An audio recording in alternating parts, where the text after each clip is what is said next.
pour lequel j'ai demandé un motif de placement, mais qu'on refuse de me répondre, que ce soit par courrier, par mail, tout. Là, j'ai appris récemment qu'il errait dans les rues. Sachant que la nuit allait tomber, j'ai donc appelé l'ASE avant que la nuit tombe en demandant où était mon fils. Ils m'ont répondu qu'il était dans leurs locaux. Je leur ai dit que j'avais la preuve du contraire et que je savais qu'elle... Je leur ai donc posé la question une deuxième fois. Elle m'a confirmé qu'il était sous leurs yeux. Plusieurs vidéos ont circulé en l'espace d'une heure, à l'intervalle des 3 vidéos. Il était à des endroits différents. Donc il n'était pas avec eux. Le jugement n'est pas respecté et de toute façon ils font des nouveaux jugements derrière mon dos. Le dernier rendu en mois de septembre qui autorisait une personne qui avait demandé à prendre mon fils pour l'emmener dans un autre pays, je précise, la personne qui a fait la demande avait quand même un très gros passé psychiatrique, puisque des séjours de 3 mois, on ne vous met pas en psychiatrie pour 3 mois, hein. Donc bien sûr, la juge a dit tout de suite, oui, bien sûr, prenez l'enfant, allez dans le pays que vous voulez. Donc elle est partie. Et moi, j'ai eu donc la réponse de cette décision 3 semaines après le retour en France. Chez moi, il manquait de rien. Maintenant, il est à la rue, il se promène où il veut. Je ne sais pas où il est la nuit. Est-ce que quelqu'un le prend pour dormir? Je ne sais pas.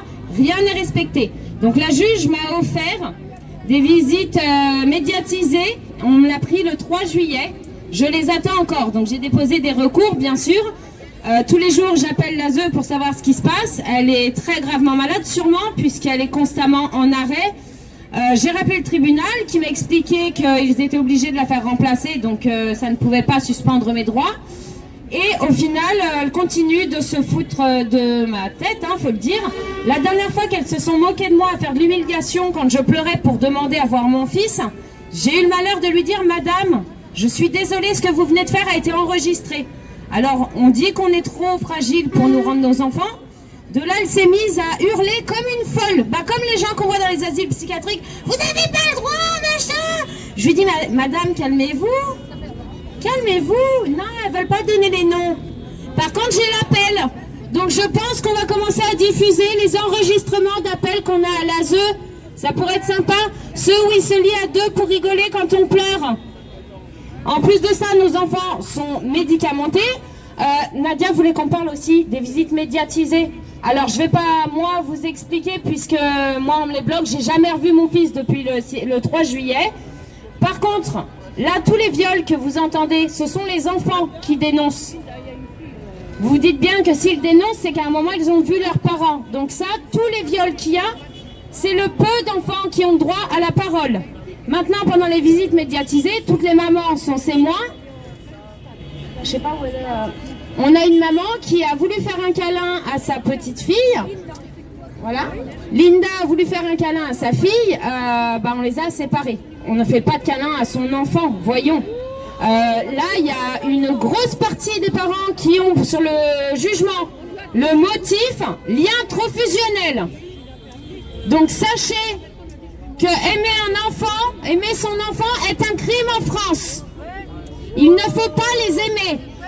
Quand vous voyez au tribunal, voilà, elle a 4 ans la petite, quand vous entendez au tribunal des affaires d'inceste sur leurs propres enfants et que l'enfant lui-même demande un placement pour être mis à l'abri, on lui refuse, on lui dit on va faire une enquête, retournez tranquillement violé par votre papa, le temps de l'enquête de 12 mois, ça ira mieux dans 12 mois.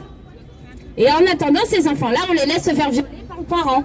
Par contre, si vous êtes un bon parent, vous le placez votre enfant. Je sais pas où je dois me mettre.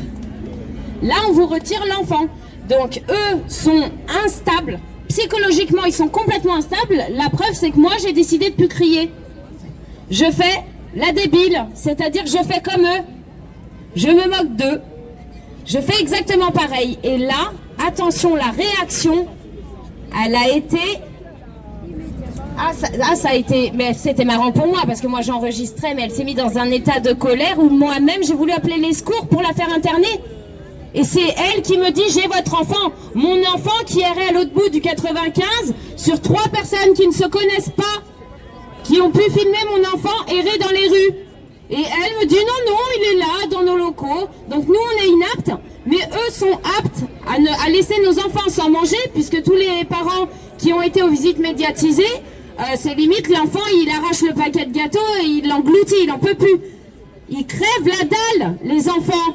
Donc quand on voit le montant qui se font sur nos enfants, moi bizarrement j'en ai 3 des enfants. J'en ai un seul qui a un dossier MDPH. Vous savez, ceux qui rapportent 21 000 euros au lieu de 8 000 euros.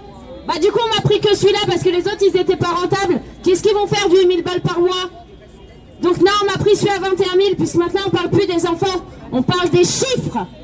Vos enfants sont des chiffres. Donc maintenant ce que je voudrais, il y a énormément de parents. On vous sait, on parle avec vous sur les réseaux, dans la rue, aux manifestations. Je comprends que vous ne voulez pas vous montrer, je ne comprends que vous avez peur de dénoncer. Puisqu'il faut le dire aussi, on va le dire officiellement devant tout le monde haut et fort, tous les actes que nous faisons dans les manifestations ou dans les courriers, on se fait, ils nous mettent sous silence. Ils nous mettent sous silence. Beaucoup ici.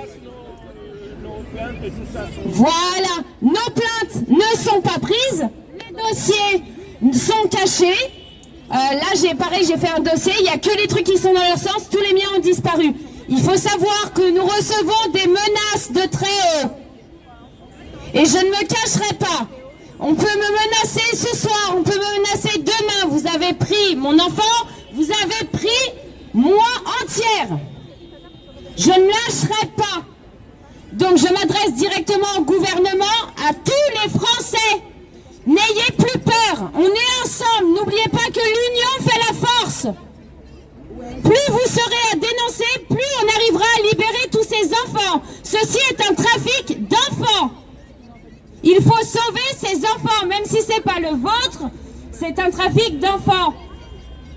Donc n'hésitez pas à nous joindre sur les réseaux, sur les manifestations qui ont lieu tous les 2e samedis du mois. N'hésitez plus. On est tous ensemble. Voilà, donc maintenant je vous passe une maman qui va témoigner aussi.